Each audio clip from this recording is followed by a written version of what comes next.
Well, look, to spend my dozen or so minutes defending marriage might be literally preaching to the choir. And after that splendid allocution from the pastor, I think I may have chosen wisely in proposing to be a bit more helpful in making the following 4 points for our conversation this evening, all right? And the first point is this: the defense of marriage as the lifelong, faithful, loving, life-giving union between one man and one woman is not just a religious issue. Now, you bet it has towering religious support, as an evening like this shows, and you bet it flows from a norm embedded in the Judeo-Christian ethos that guides our beloved nation, and indeed civilization itself. But what we've got to insist upon is that the defense of marriage is a natural law issue and an American issue. We defend marriage as reflective human beings who have ingrained upon our individual and communal DNA that the beauty and wonder of sexual love has as its purpose not only the laudable mutual satisfaction of the people involved, but the procreation of children. And that any human authority that tampers with this natural law places humanity in peril.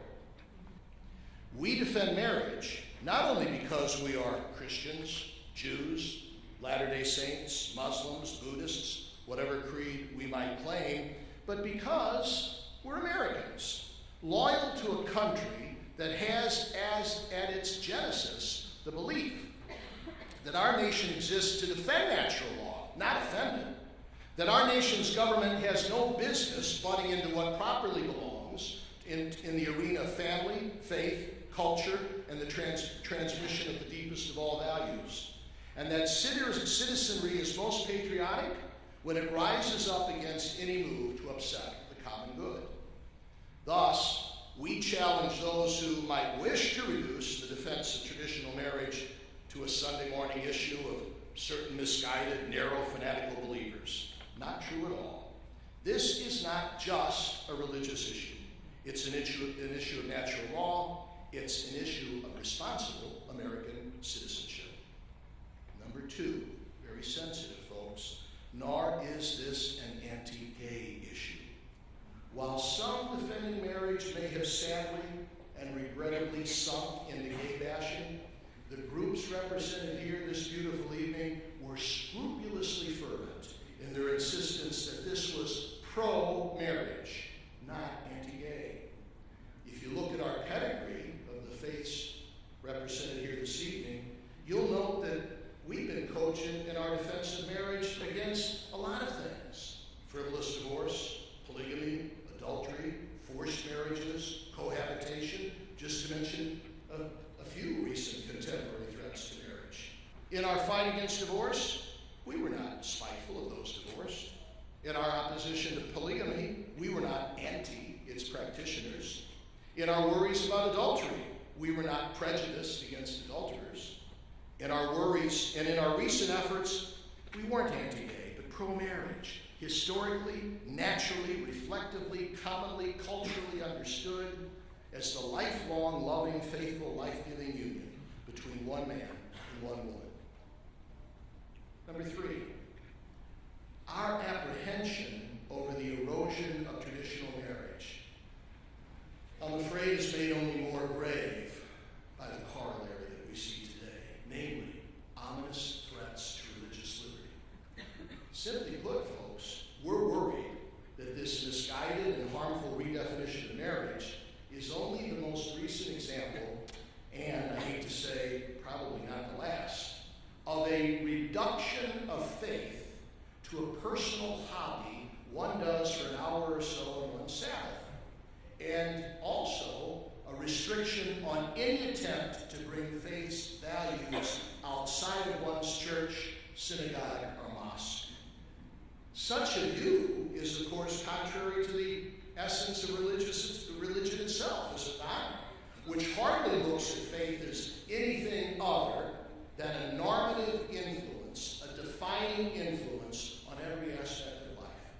Religion is personal, yes. It's hardly private.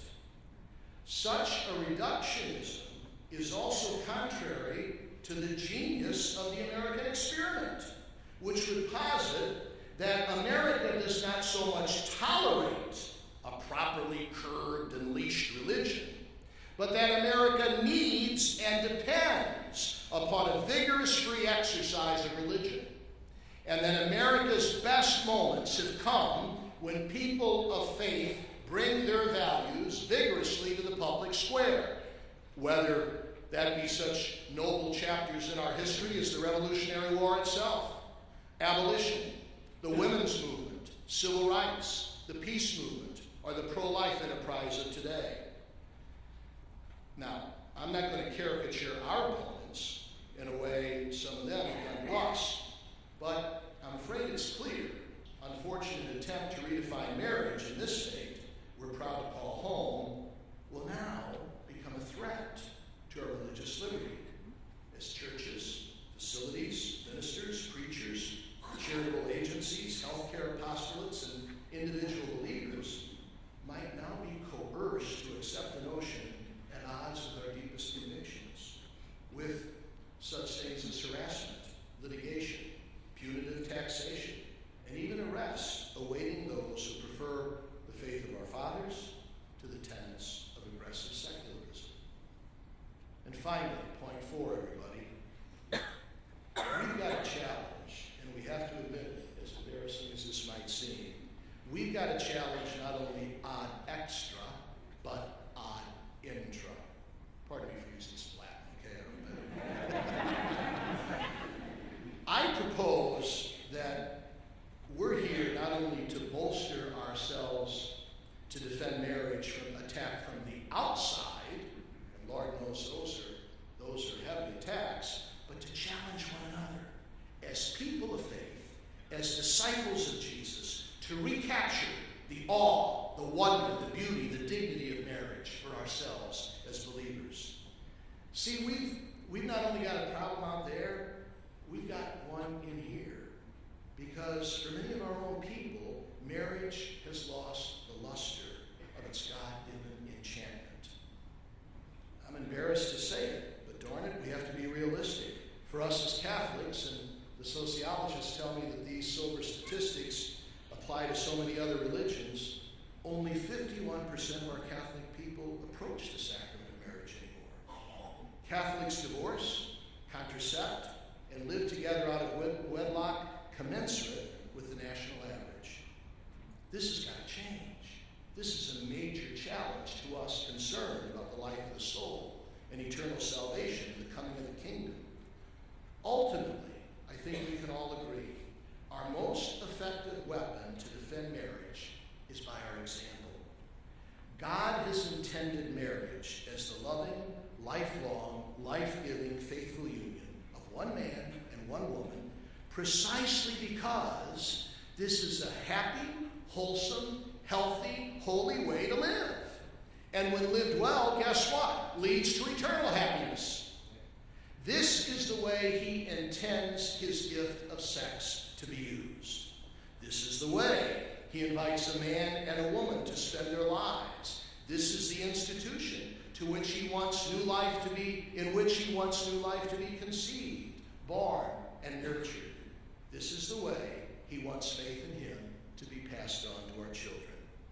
So, his people, you and me, radiate a joyful understanding and living out of marriage as so happy, life-giving, natural, and supernatural that no misguided law, no endless stream of sitcoms can erode it. And when the world daily coaxes to conclude that we have the right to sexual gratification wherever, whenever, however, with whomever we wish, when the world daily coaxes us to believe that the defense of traditional marriage is oppressive and bigoted, when the world daily coaxes us to believe that a happy marriage between a man and a woman is an exception, not the norm, then the world will see us as a counter-example. Men and women who consider traditional marriage the most liberating, noble, happiest vocation around, an actual reflection of the way God God passionately and personally loves us. And then they'll ask us, as St. Peter in his epistle predicted, then they'll ask us the reason for this hope of ours. And they'll once again observe, like they did way back then, see how those Christians love one another as one man and one woman in lifelong faithful love open to babies. Maybe they're on to something. Maybe after all, the wedding ring does make a difference. Thanks for listening.